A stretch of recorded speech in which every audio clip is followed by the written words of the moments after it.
my unruly hair today. I'm going to be shifting it from side to side. Hi and welcome back to my YouTube channel, or welcome if this is your first time here.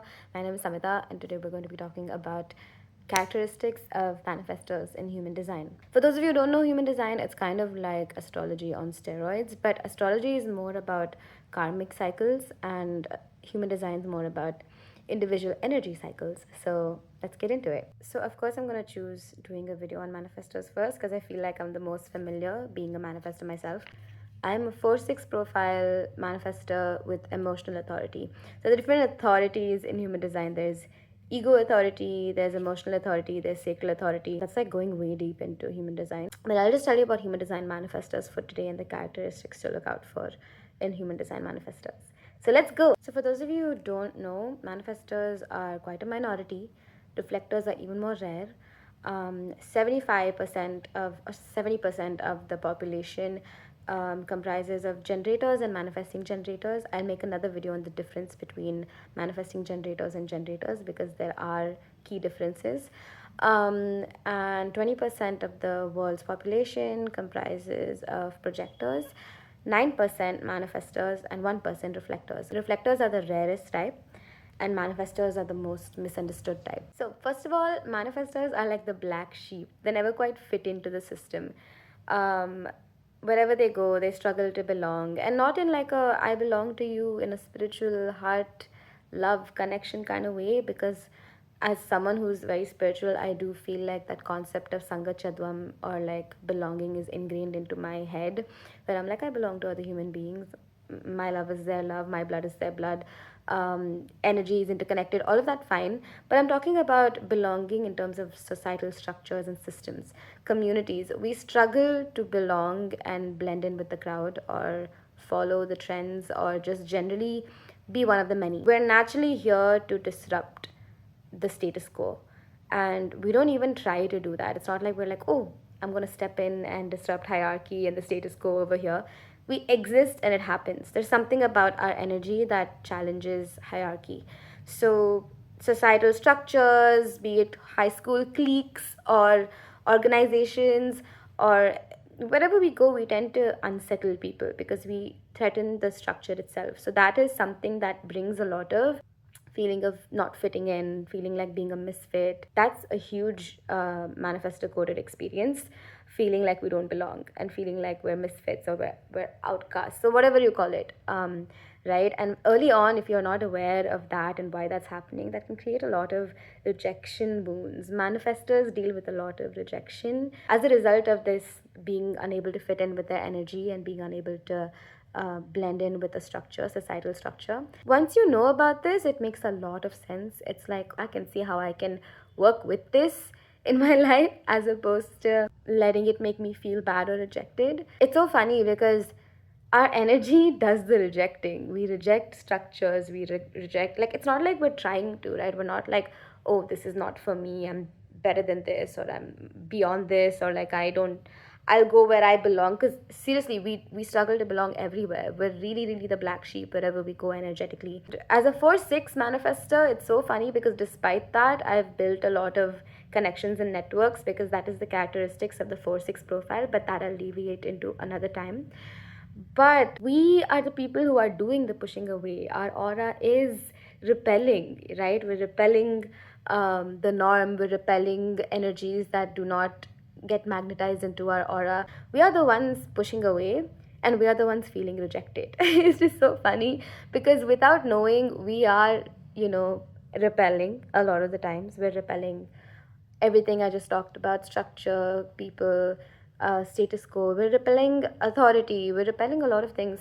And then when we are not seen as one of the many, we feel like, oh shit, damn. Why they do me like that? And I've seen this play out. I've seen it play out in most spaces that I go to, even when I was growing up in school, in college. And now I have like I have an explanation for why I always felt like a little out of place. And it's not even like an out of place, like oh my god, it's not like unworthiness at all. It is not at all like, oh, I don't want to belong. It is not at all like, oh no, like I don't fit in. It's not that. It's more struggling to identify with the collective, because you identify with things and energies that are different. Being the black sheep is what? Like, I'm going to have black wool, and that's undeniably there. Like, everybody's weaving like a white sweater, and I'm just like, I want to help you, but I mean, do you want like black in that sweater? And sometimes, most of the times, they don't. They want it to be a white sweater, and you're like, okay, I will make my own sweater and it'll be black. So like, you do you, I'll do me.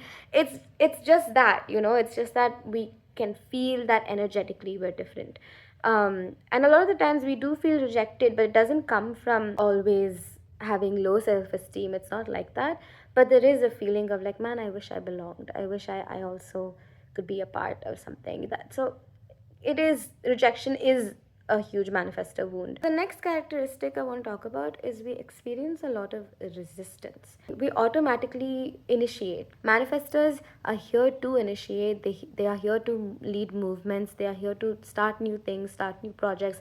They're here to be leaders, entrepreneurs, community builders. They're here to be people who sort of, you know, take the lead and take a stand and go build something, go act on creative urges.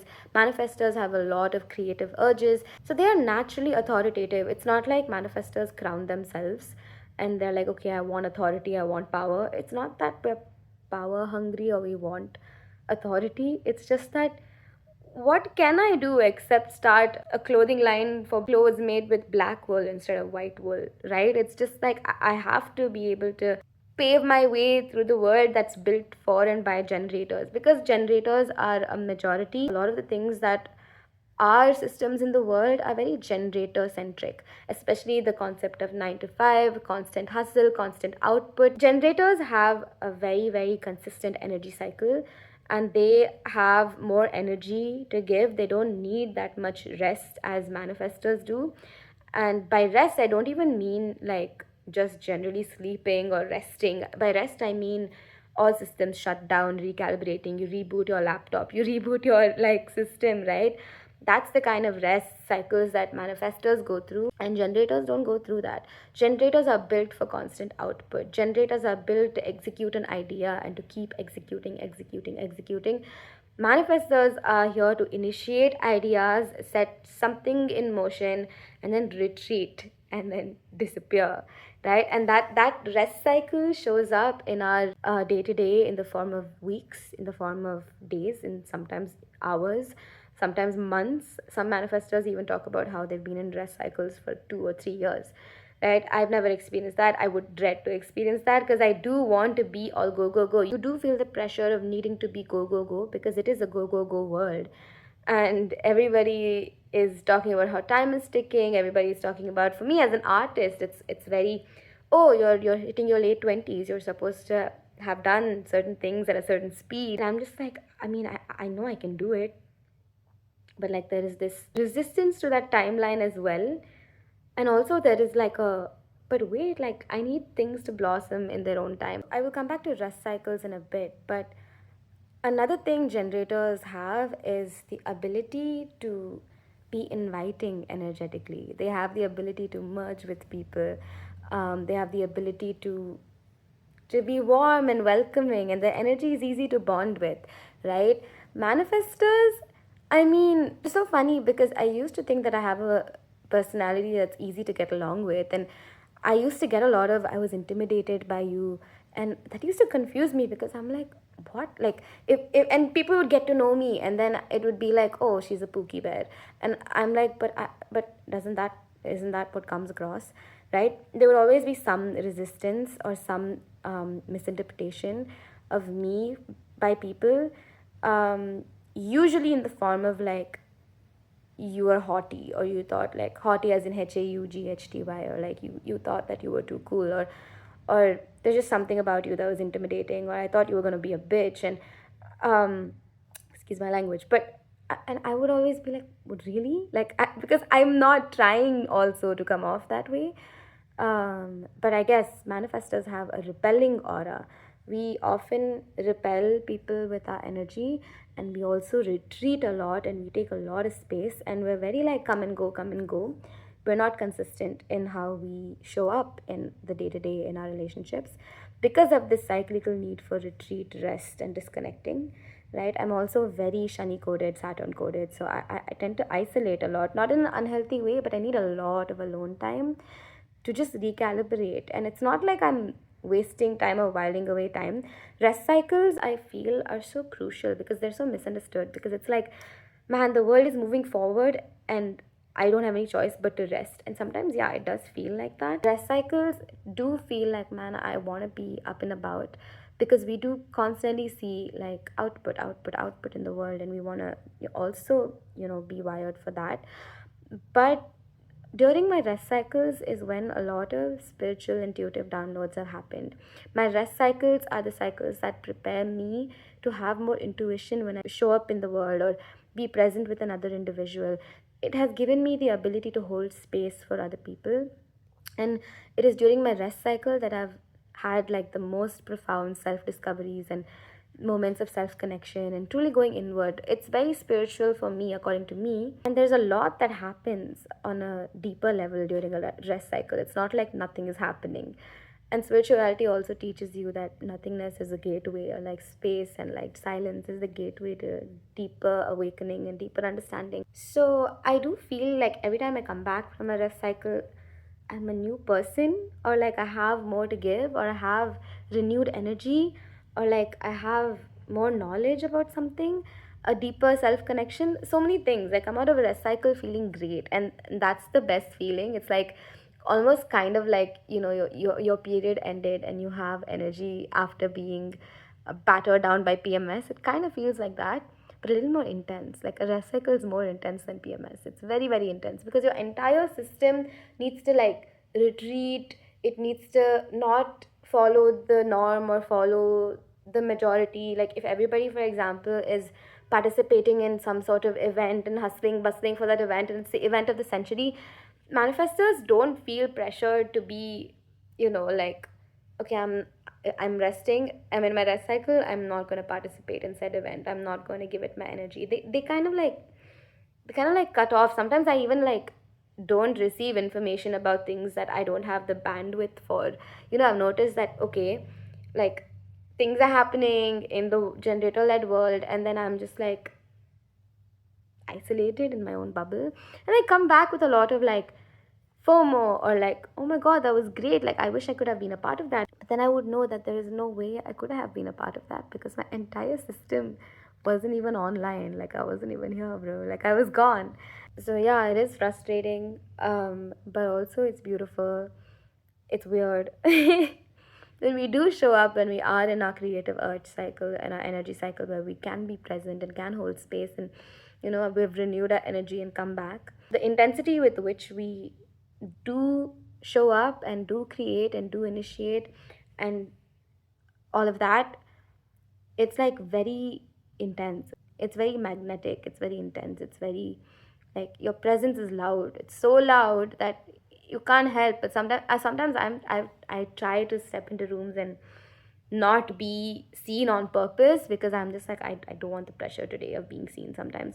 So I just go and like try to like make myself smaller. The more I make myself smaller, the weirder it is to people, because it's like, how, why is she doing that? Like I would be thinking of myself as, okay, I'm a tiny part. I'm not gonna do like a, because I'm gonna play it cool, play it low, and I'm triggering people or like initiating connections, or I'm magnetizing people to me.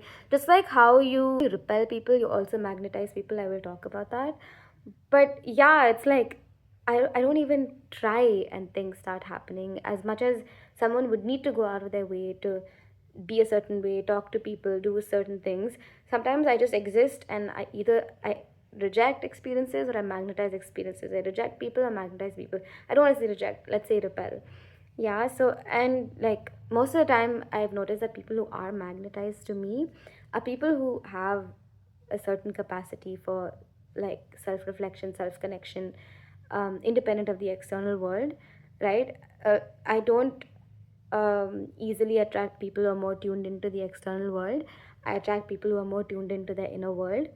I don't know if that has something to do with like manifestor energy, or it's because I do a lot of spiritual practices, and spiritually, energetically, on a spiritual level as well, I'm vibrating on a frequency that's usually not the frequency most people tune into in this day and age. But I do like attract people who need that spiritual grounding, or who are going through spiritual awakenings themselves, or some sort of karmic lesson in their lives, or some form of suffering that's teaching them something. Usually they're able to see me more clearly. We are seen more easily by projectors than we are by generators. We are very misunderstood by generators because a repelling aura cannot invite perception with clarity. And projectors have the ability to penetrate. They have a penetrating aura, so they have the ability to see beyond what you're pushing out, right? See beyond the energy that you're emitting. Generators will take you at face value because all generators, they are warm, enveloping. They don't have any walls energetically. They're not repelling. So they are easy to like connect to. Manifestors, poor thing, because like generators have to really like be okay with not getting you in order to continue to like be close to you and stay in your life. And they will continue to feel unsettled cyclically by you because you're just intense as a presence, right? Like you don't make sense, and they try to people human nature is to try to make sense of people. And if they're not able to put a finger on what it is that you are, if they're not able to put you in the hierarchy of their minds in the world, yeah, it's gonna feel threatening. It's like a survival instinct. If you're not able to place someone in your head, whether they are, safe or not safe, whether they are good or not good, or like you're not able to tell who they are, your go-to is to like, okay, I'm gonna keep my distance, or I'm gonna be something about this person's upsetting me, irritating me, because manifestors do trigger people. We trigger people, and most of the time it's about we bring to the surface inversely or directly their insecurities, stuff that they need in the world to feel secure. We challenge that very thing, you know and we don't mean to. We're sorry. Like we're not trying to make you feel unsettled by us. It's just, I don't know, dude. Like I was just born this way, and I don't know how to. And I'm figuring it out. It's weird. And I wish we could be like really close friends, and I could tell you everything about me, and you could tell me everything about you. Like I do have such beautiful generator friends, but I can tell the moments they have like question marks in their minds, towards me. And I've had a lot of friction with generator friends, projector friends as well. um I mean, we have friction with everybody we're close to, I guess, but projectors have this ability to get you. It's because of their penetrating aura. Projectors and manifestors are really get really close because they have like an understanding that manifestors usually don't get. They're understood better by projectors, and it's not saying that generators cannot understand. My partner is a generator. We have to have long, lengthy conversations for him to finally get me, but he eventually does come around to getting me, which brings me to my next point. We have a strategy system to inform. We have to inform in order to reduce resistance, because like I said, because people don't get you, there's a natural resistance to you and your energy and everything that you do. So how to move through life with that resistance? To inform people of your intentions, talk about who you are, talk about what you're trying to do, talk about yeah, just talk about your intentions, talk about your plans, because naturally, even the thing is, for me, my creative urges as an artist, they're so instinctive and they're so intuitive. I execute before I can plan sometimes, and people, generators especially thrive on chalking out a plan. And for me, that's like, I know that this is going to work, I just need you to trust me. And they're like, no, it's not. What do you mean? You don't have a plan. And I'm like, but I need you to just help me execute this. Even if we hit roadblocks, I just need you to help me execute, because our idea to execution ratio is very, very quick, right? Because we have only that window of being in our creative earth cycle, and after that, our rest cycles are coming. So sometimes we execute without communicating our vision. I find that sometimes it's inherently like, no, I'll tell you what it is, just do it first.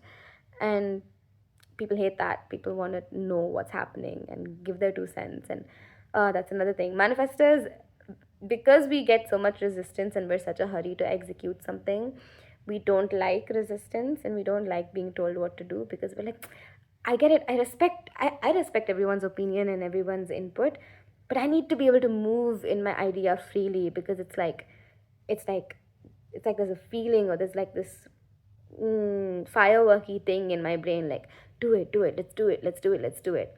And that's exactly when a lot of people have resistance to that, or like, no, we're gonna reject that idea, or like, we're gonna reject you fundamentally. I'm like, no, but but so it's funny. um I have learned to communicate with clarity what my intentions are, so that I can get people who are meant to extend support on board for a creative idea, be it like a concept dance shoot, or like a structural community thing, or like an event, or whatever it is, right? We have like this, and it's so funny because we'll have no plan. We'll just move with instinct, not sure whether it's going to work out or not. And the conviction with which we move, it's like our soul already knows it's going to work out. And it ends up working out. And when we have resistance is when we start feeling like, oh shit, now it's going to shit. Like, it's not working now because there's resistance, right? If we were allowed to just do our thing as haphazard as it looked, um, most of the time it's always led to favorable results. Of course, it's led to like, okay, here's what we can improve, here's what we can do better. But yeah, like, I find that I have to act on my creative urges and have the autonomy to act on it without much resistance. And when can we expect less resistance? If we inform people about intentions. So yeah, there's natural resistance towards our presence, towards our natural authority, towards our ideas, towards everything we do. So yeah, that is something. I feel like I have to make a two-part series because this video is already going on for too long. So this is part one. Let me make a part two and talk more, because there is much more to talk about. So that's it for today's video. Thank you so much for watching. Please like, share, comment, subscribe, hit the post notification so we can stay connected. And I will see you next time. And we'll also talk about generators. We'll talk about manigens. We'll talk about the difference between generators and generating manifestors and manifestors. Talk about reflectors. Talk about a bunch of other things. So stay tuned. Bye.